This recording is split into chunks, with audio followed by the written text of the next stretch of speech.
표정이 아주 여유가 넘치시네요. 네. 아직도 사실 얼떨떨하기만 하고요. 영어 수업의 달인 이거는 정말 너무 과분한 말씀인 것 같고요. 그냥 저는 아이들과 함께 제 수업을 즐겼을 뿐인데 이렇게 상을 주셔서 너무 감사하더라고요. 자, 다시 한번 어쨌든 입상을 축하드리고요. 김상재 연구관님, 화면을 보니까 이 대회에 대한 선생님들의 그 관심이 대단한 것 같은데요. 네. 어떻습니까, 실제로? 네. 발표회에는 선생님들이 한 400여 분이 참석을 했었습니다. 그런데 이제 그 자리가 좁아서 더 많은 분들을 모시지는 이제 못했었고요. 그래서 그걸 보면서 그 선생님들이 학교에서 학생들을 참 잘 가르치고자 하는 그런 이제 열망과 관심이 대단하다는 것을 확인을 할 수가 있었습니다. 이렇게 상을 받으면 개인적으로도 어떤 좀 이익 같은 거를 얻나요? 네, 이제 이게 연구대회이기 때문에 예. 거기에서 1등급을 받게 되면 이제 연구점수가 부여가 되고요. 나중에 이제 그 또 승진에도 이렇게 도움이 됩니다. 그래서 열기가 아주 화끈하네요. 네, 그게 네. 참 좋은 인센티브라고 할 수가 있습니다. 예. 그런 열기가 화끈한 연구대회가 근데 단발성으로 끝난 게 아니라 이제 매회 개최가 된다고 하는데 매회 개최되는 이유가 있을까요? 네, 지금 이제 학교에서는 선생님들이 다양한 이렇게 교수학습 방법을 시도를 하면서 시대가 변함에 따라서 그 시대에 이제 맞추어서 새로운 이렇게 변화를 시도를 하고 있습니다. 그렇기 때문에 작년 대회, 올해 대회가 똑같은 내용이 아니라 매번 이렇게 이제 다른 그런 대회가 되는 것입니다. 그래서 계속 이렇게 이제 대회가 개최가 되어야지 더 참신한 아이디어들, 더 또 선생님들이 노력하는 모습들, 그런 것들을 이제 확인할 수 있다고 하겠습니다. 네. 그럼 먼저 이제 그 전국 1등급 선생님들의 수업 노하우가 궁금해지는데요. 먼저 경북 지보초등학교 김혜진 선생님과 이야기를 나눠볼까 하는데 먼저 이 수업 발표 장면부터 보시겠습니다. 초등 부문에서 1위를 차지한 김혜진 선생님의 수업 시연. Walk slowly. Okay? Stand up. 김혜진 선생님의 수업은 책상에 앉아있는 시간보다 몸을 움직이는 시간이 더 많습니다. 활동적인 아이들의 특성을 살려 친구들과 함께 놀면서 자연스럽게 영어를 익히게 하고 있습니다. It's stop. 아이들의 호기심을 유발하는 다양한 소재는 영어에 대한 흥미로 이어집니다. Okay, Colin and Shiny. 각 학습 주제와 연관되어 매 수업마다 이어지는 수많은 놀이는 영어 노출의 기회가 적었던 학생들이 영어를 긍정적으로 받아들일 수 있게 했습니다. 즐거운 영어 공부를 위해 끊임없이 노력하는 김혜진 선생님의 수업. 동료 선생님들은 어떻게 봤을까요? 그 수업 장면 하나하나가 너무 재밌었고요. 그리고 아이디어가 너무 톡톡 튀어서 시종일관 처음부터 끝까지 계속 웃으면서 수업을 지켜봤는데 그 수업을 함께하는 아이들은 정말 더 행복할 것 같습니다. 네. 와, 정말 신기하네요. 영어를 네. 못하는 아이도 주스 수업을 들으면 영어를 얘기를 할 수밖에 없는 네. 그런 노하우를 또 갖고 계시네요. 보니까 거의 수업 시간이 아니라 거의 노는 시간 같은데요.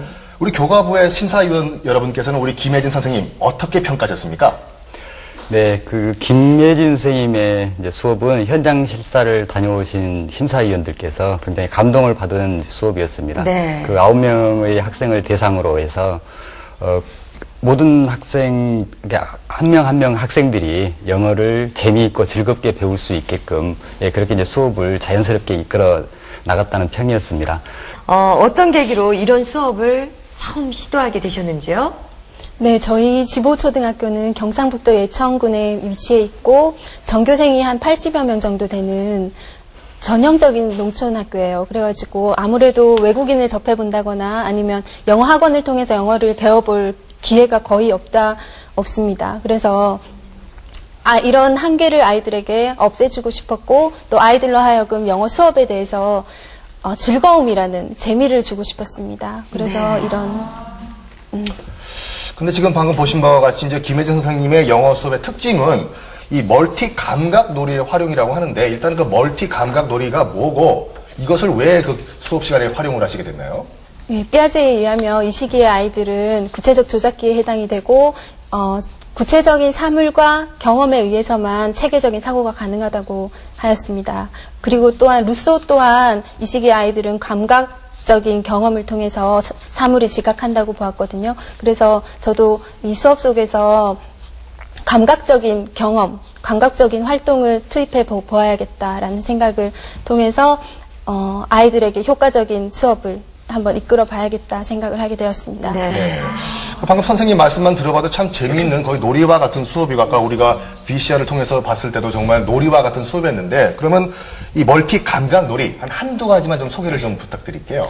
예, 우선적으로는 보물찾기 게임이라는 게 있는데요. 그것은 그 차시와 관련된 그림이나 낱말 카드 같은 것을 어디 뭐 책상 위 아니면 뭐 의자 밑 책꽂이 이런 데다가 제가 숨겨놓고 나서 이제 아이들에게 뭐 문장이나 해당되는 표현을 얘기를 하면 아이들이 이제 보물을 찾아 나가기 시작하는 게임입니다. 그래서 이것은 구체적으로 이제 듣기형 게임으로 보통 1차 시에 많이 하게 됐는데 아이들이 말해야 된다는 어떤 압박감이 없는 상태에서 자기들이 뛰어놀면서 함께 할 수 있는 놀이로 아주 좋아하였었고요. 두 번째로는 낚시 게임이라는 게 있는데요. 알파벳을 이제 물고기 모양 위에다가 그려놓고 클립을 끼운 다음에 아이들이 이제 낚시하면서 단어를 만들어내고요. 막대 자석으로 이제 낚시를 하는 게임인데요. 그 낚시 게임을 단순히 그냥 낚는 데만 그치지 않고 그것을 이제 다른 그림카도 함께 매치시켜보는 활동을 통해서 예를 들면 M은 멍키와 같은 그런 매칭 연습을 같이 하면서 아이들이 즐겁게 영어 공부를 할 수 있는 그런 게임들을 여러 가지 개발하였었습니다. 그러니까 거기서는 가장 긴 글자를 만든 친구가 월척이라고 할 수 있겠네요. 아무튼 낳고 난 다음에 가져갈 수 있나요? 또 써야죠. 아, 네.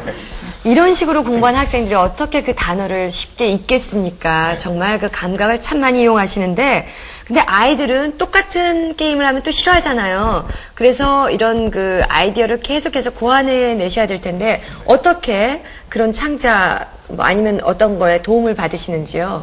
네, 우선 4학년 교육과정을 분석하고 난 다음에 각 단원에서 주가 되는 주제를 하나씩 추출해 냈습니다. 예를 들면 How old are you 같은 경우는 숫자라는 주제를 또 Who is she라는 같은 단원에서는 가족이라는 주제를 추출해 낸 다음에 그 주제에 해당되는 어휘의 범위를 제가 선정을 하였습니다. 그러고 나서는 그 주제와 관련된 여러 가지 게임들을 개발해내게 되었습니다. 네. 지금 말씀 들어보니까 그 단어 낚시 게임 정말 재밌는 게임인 것 같은데 우리 함정희 교수님 네. 이런 멀티 수업 방법 아이들 입장에서 봤을 땐 효과가 있겠죠? 진짜 요즘 아이들 정보도 얼마나 빠르고 컴퓨터라는 걸 통해